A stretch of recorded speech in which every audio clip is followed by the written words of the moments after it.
From the moment that Mark came along, he instantly joined the ranks of the other children. Uncle Jay is not too proud to hit himself on the head or throw himself on the ground if it means making them laugh. He is not afraid to show them in his own way how much he loves them, cares for them, and simply enjoys being around them. He would do anything for them except change their diaper. I know BM will learn very quickly about Uncle Jay, and Uncle Jay is honored to be part of his life. You might ask yourself, then why is it that Uncle Jay does not have any children yet? Why is it that Katie and Jay were married for 4 years and did not have children? Despite how much Uncle Jay loves children, he had fears, and as a result, he never had any children. For the last 2 years or so, this has actually been somewhat of a bone of contention between Katie and Jay.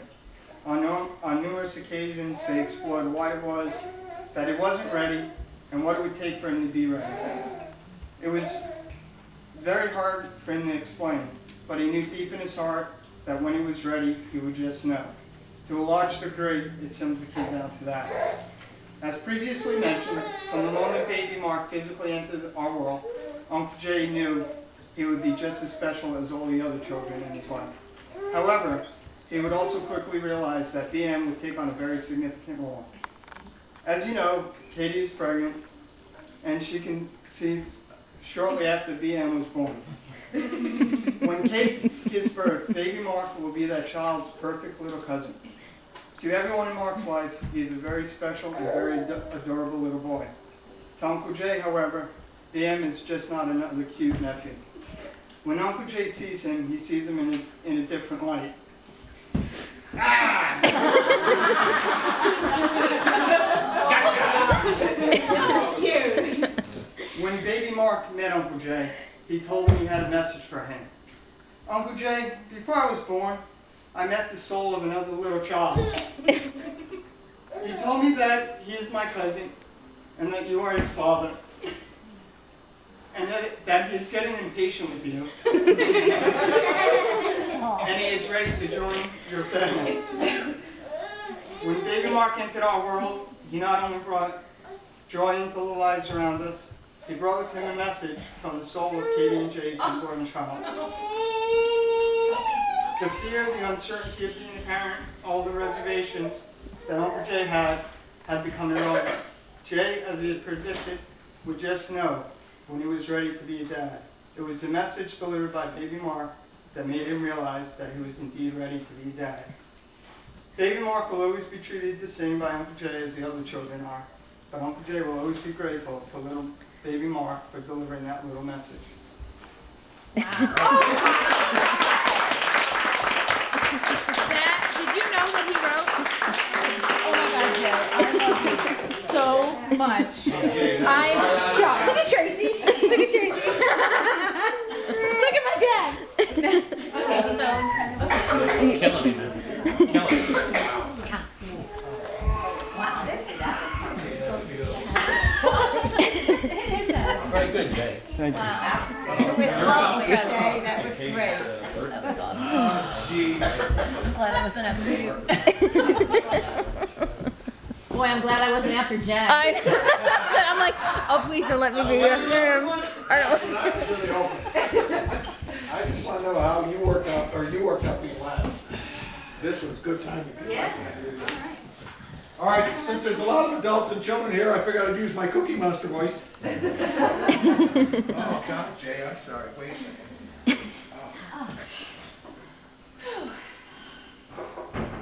A poem from Mark Ford. Hang on. Up. An echo from above.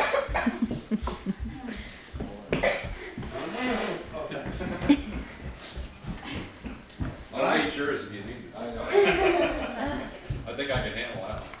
When I first heard the news, I was sitting at a table, and I had jumped right across it, had I been able. I was stunned and I smiled and of course shed a tear. But had I been paying attention, I would have known, because Kelly passed on a beer.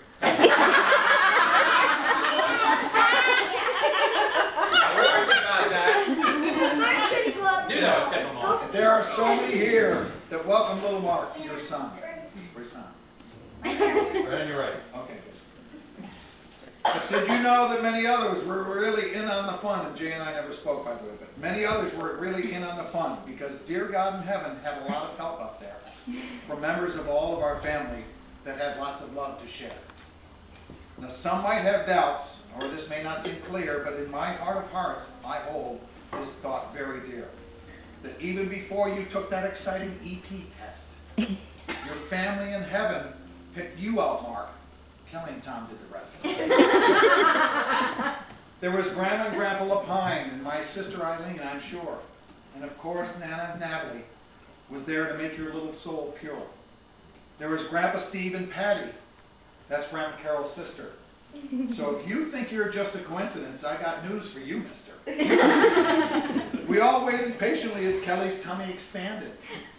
But it'd get crowded in Farmingdale, so in Barnegat they landed. Olivia and Michael were curious. What's our little baby going to be like? Olivia was so excited to help, and Michael said, he's not going to ride my bike. So what is this celebration? Just why are we all here? To spend time with family and so Kelly can have a beer.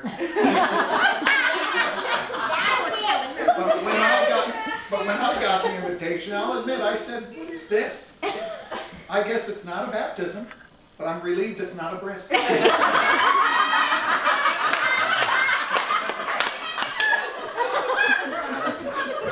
But just to warn Tom and Kelly, and not that I try to stop it, but there could be a rebel in our midst that's known to do what she sees fit.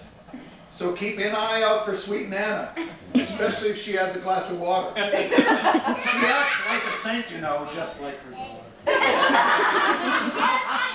She'll be shuffling by little Mark, and much to your surprise, a little splash, a silent prayer, she's got him baptized.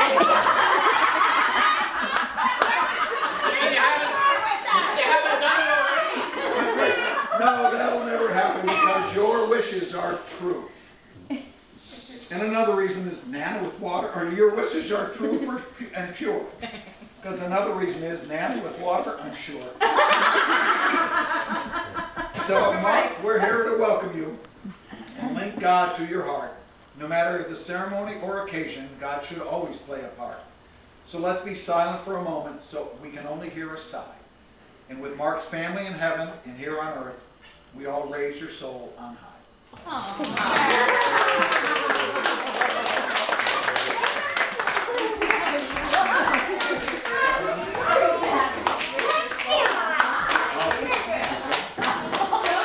Mark, How did this line up? what am I, chopping work? Alright. For Tom and Kelly, on the occasion of Mark's arrival and beyond. Your children are not your children. They are the sons and daughters of life's longing for itself. They come through you, but not from you. And though they are with you, yet they belong not to you. You may give them your love, but not your thoughts, for they have their own thoughts. You may house their bodies, but not their souls, for their souls dwell in the house of tomorrow, which you cannot visit, not even in your dreams. You may strive to be like them, but seek not to make them like you. For life goes not backward, nor tarries with yesterday. You are the bows from which your children, as living arrows, are sent forth. The archer sees the mark upon the path of the infinite, and he bends with you with his might, with his arrows. He bends you with his might, that his arrows may go swift and far. Let your bending in the archer's hand be for gladness. For even as he loves the arrow that flies, so he also loves the bow that is safe.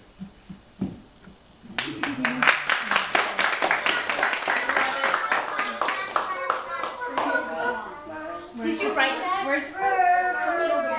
Oh, I've heard it too. I love it. Where's Just the want to know baby? where I should direct Where's the my baby voice. monitor? Because I'm not quite sure. Take me through this. Maybe I can help. I'll wait till everyone sees. You own one. How do I begin to explain to you the blessing that you are in my life? Sometimes when I'm driving home and stuck in traffic, just like Jay, I think of you laughing on the floor of the living room with at least one hand completely in your mouth, kicking away like a Tour de France competitor.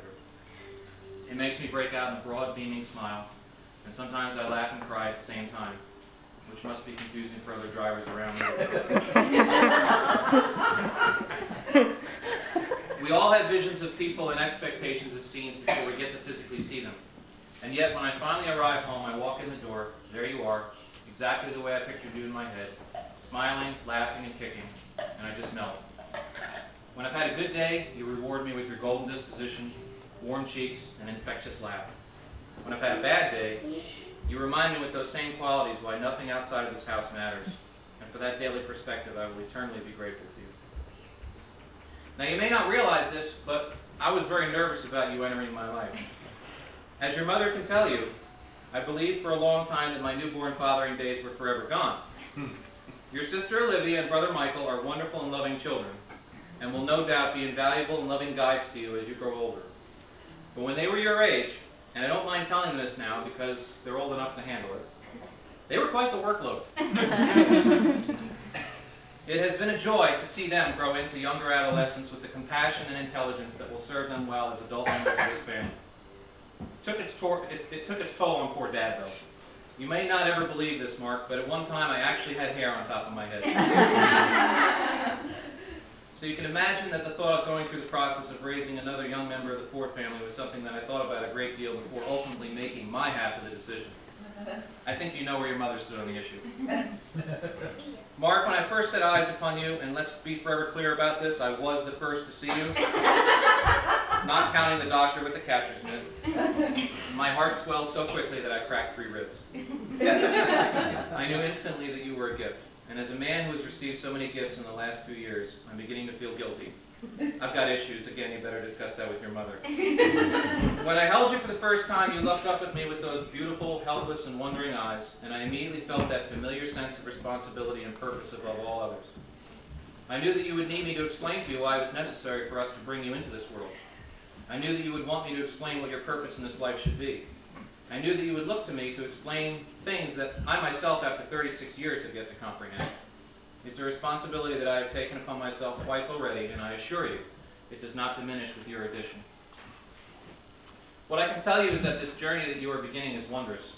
Its pathways are infinite and unique. As you make your own way in the world, you will undoubtedly travel roads that no one else in this family has ever seen, but it is my wish that you take with you several important values, values that bind us as a family, and values that will be an immeasurable sense of strength as you encounter the challenges and rewards of this life. First of these values is family. As you grow older, you will begin to test the limits of what is expected and question the decisions that are made on your behalf. It will be completely natural for you to challenge these things, and for a time you may even feel that you're misunderstood or that we don't see the importance of your priorities or feelings. All I can tell you is this: your family will always love, support, and respect you no matter what you say or do. It would have been impossible for me to have survived in this world without the strength that comes from knowing that my family was always behind me. Take strength from your family, its power is infinite. The second value is love. The amazing thing about love is that it is infinite in nature, but it costs nothing. You were born with it, you're surrounded by it, no matter how much of it you share with other people, you never run out of it. Imagine if we could do that with gasoline. Even if it's refused by another person, it does not diminish. Love will make you do the craziest things. And as you learn to love, there will be growing pains, but rest assured, you will learn to love. Our job as your family is to show you love by our example, in the hopes that you will come to understand it as we do. Perhaps the most important step in this process is that you love yourself. I'm going to dispel your first myth now. No matter how much you try, you can never love another human being if you don't love yourself first. Some people spend a lifetime learning that lesson, and I consider it my most important job to make sure that you learn it as soon as possible. I'm going to keep going now. The third value that I consider to be most important is laughter. I know, everybody's surprised, right? Now, I know this may seem strange to you, but trust me on this one, laughter is a requirement for this world. It's what separates us from the giraffes. Oh, sure, they've got that whole big neck thing, but what else? Laughter will comfort you in bad times, help to remind you of good times, and extricate you from embarrassing or uncomfortable situations. If love and family are the highways that you travel, laughter is the billboard along the side of the road that lets you know you're headed in the right direction. I know that you are aware of how important laughter is to your father, because while you were still in the womb, I was guilty on numerous occasions of waking you from your uterine slumber with one of my roof-raising chortles. Ask your mother about that one too. Just make sure I'm out of town. So Mark, how are you going to learn all these valuable traits and perspectives? Fortunately, you have ample help in this regard. All you have to do is look around your own family and you will discover a wealth of incredibly unique individuals that for some divine reason are a part of your life. What I wish for you is that you borrow some of these gifts from each person and make them your own. I know what you're thinking right now, Dad, that's cheating, but it's not. It's exactly what I did when I was growing up, and it's the reason that I mentioned the family as the most important value. The real trick, you see, is knowing who to look to for advice. I'm now going to give you a few examples. Look to your Aunt Katie for a terrific sense of humor and accessorizing. Okay, I prefer it if you went with the humor thing. Don't look to Aunt Katie for your math skills. Here's a trick. Ask Aunt Katie how long you've been alive, and then ask her to subtract your birthdays from your current age and see if she gets the same answer. Be patient, it may take a while. Look to your Uncle Jay for a quick wit and dog training skills. There's no one faster with a pun or more helpful with a pug. Don't ask Uncle Jay about the best seafood restaurants in the area. I don't think he'll be much help there. Look to Aunt Tracy for marketing and networking skills and the best airline prices. Don't go shopping with Aunt Tracy if you're on a budget. Look to your Aunt Tara for your stage presence and voice. Actually, if you have any of her skills in this area, forget the rest of my advice and run to the nearest agent. She's already heard this, so that's okay. Sorry. Don't ask Aunt Tara to get anything down from a high shelf. I know, I'll pay for that later. When you're shopping for the best big screen TV, be sure to check with Uncle Steve. He might also be able to help you find the perfect couch. But just don't join Uncle Steve in his worship of the Red Sox. They just won their last World Series for the next 86 years. And come on, the Buccaneers. Grandpa Mark will undoubtedly provide you with the most important skill you'll need in any business. How to get out of a 15-foot bunker using a mismatched sand wedge with your boss already standing on the green. He might also provide you with a few pointers on which Bob Seger album is the best. Just agree with whatever he says. Don't ask Grandpa Mark which imported beer to drink unless Miller moves to Switzerland. Be sure to check with Barbara on diving pointers.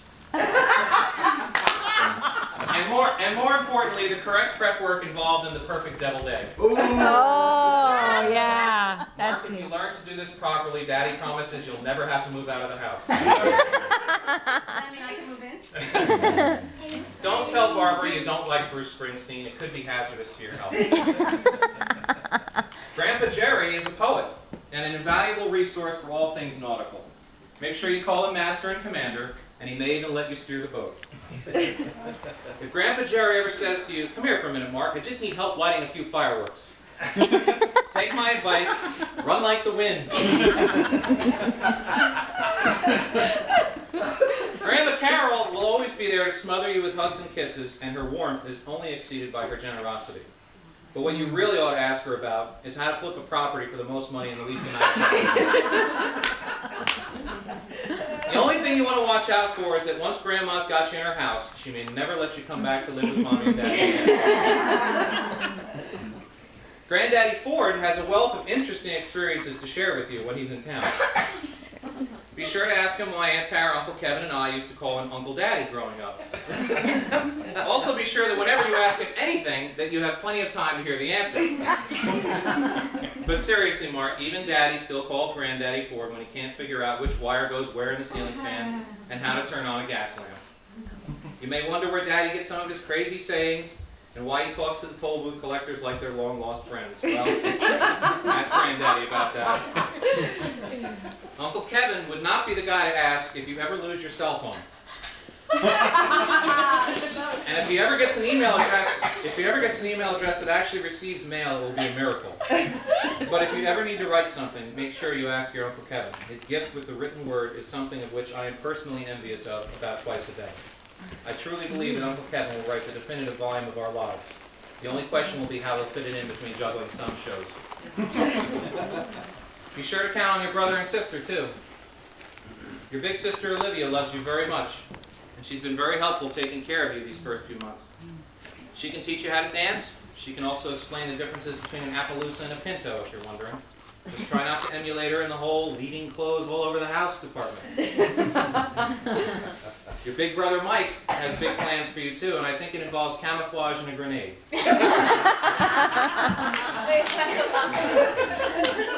But make no mistake, he loves you very much and will always protect you from harm, whether it's a neighborhood bully or a rocket-propelled grenade.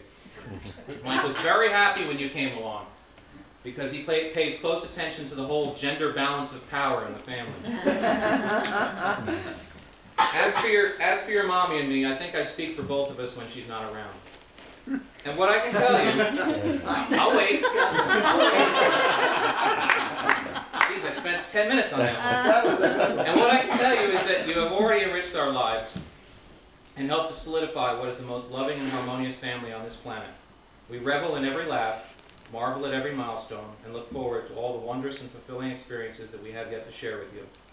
What has been the most amazing thing of all is that I'm still filled with that overwhelming sense of awe and love every day that I come home to, just as I was nearly 6 months ago when I first brought you home.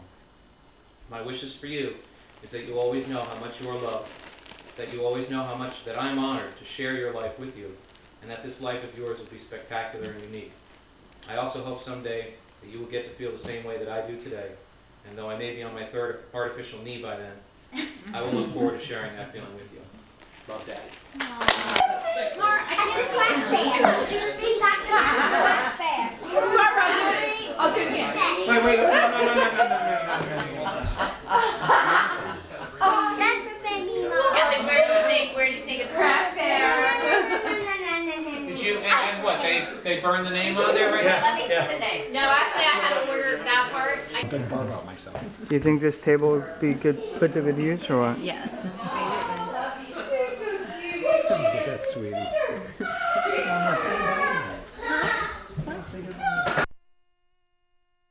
Oh, you put a couple on there. Yeah. Hi, Chuki. McGregor, it's November, the week of Thanksgiving almost. Oh, the battery's about to die. Here you go. Try not to choke.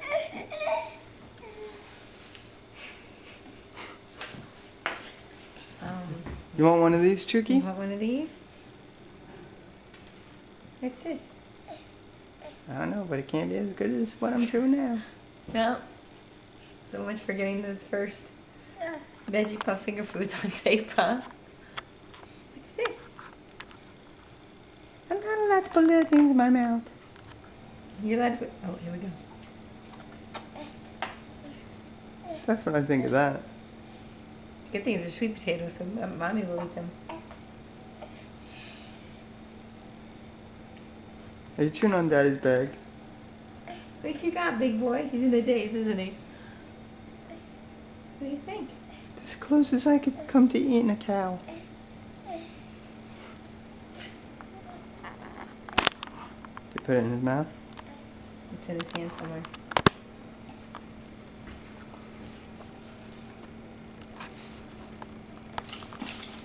Yep, it's in.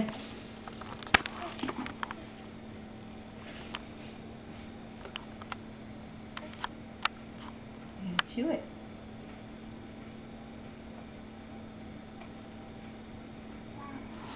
Are you gonna chew it up? Oh, That's you did it. chew it. See it? It's all smushed up, man. Yeah, good boy. Look at the one stuck on. Oh, Dad, give me more. I like them. There's one on his shirt. You see that one? Yeah. And look at it, now stick it. One at a time. Here. You want one more? Well, he definitely has a grasping thing down. He knows how to put something from his... He totally knows how to eat. Isn't that the cutest thing? It is. What a big boy. Yeah, gee, who would have thought he would have grabbed them all at once, huh? Who could have seen that one coming? There you go. You finally get to eat your food we're eating, huh? Another one made it. Another one made it in. So that'd Good. probably help on his tea too, right? That's what you're saying? Yeah. Good boy. thumb tastes better. Let's do a taste test. Thumb, sweet potato puff.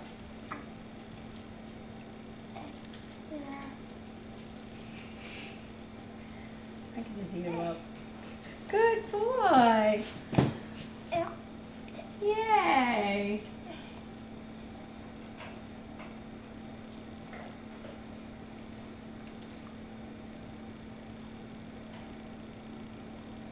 It's getting big. No. What that one is it? Yay. Look at him use his other hand. Try to push it. Did you get one in again?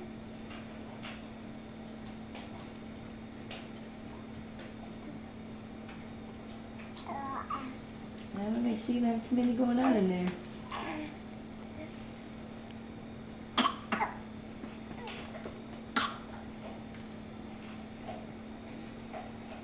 Can I see if you have any in there?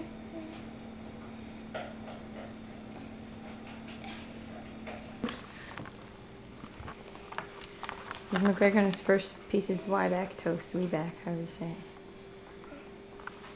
He's doing pretty good. What a big boy.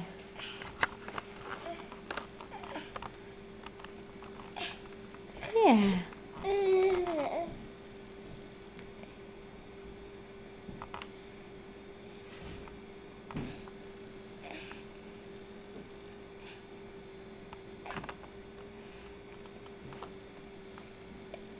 Like this thing tastes like crap. It's like a stale piece of garlic bread. That's what Jay said. Oh, he doesn't hate it. Or from where? This is him with his sippy cuppist. And he was just totally drinking it.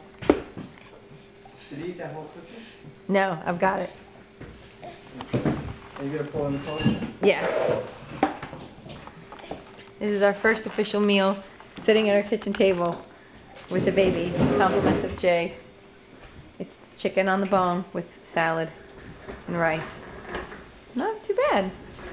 Healthy-wise, you know? That's how we always eat. Everything very healthy. Right, sippy cup boy? Oh, he's very serious about his sippy cup, isn't he? Good boy. Yeah, that's a good boy, drinking out of your sippy cup. He's definitely pushing backwards right now. He was totally on the rug before, now he's making it to the hardwoods. Yeah, he's good. And he can stand with almost no support. First Thanksgiving. And he's watching his very first Thanksgiving Day parade. It's Sesame Street characters. What do you think? Yeah. Jay made pancakes. He's not feeling so good. Boomer's not feeling so good. What's going on, Boomer? Boomer had his toe checked out again. Here's the notice that Jay likes. We have to bring him in to recheck in 2 weeks, apparently. Don't forget.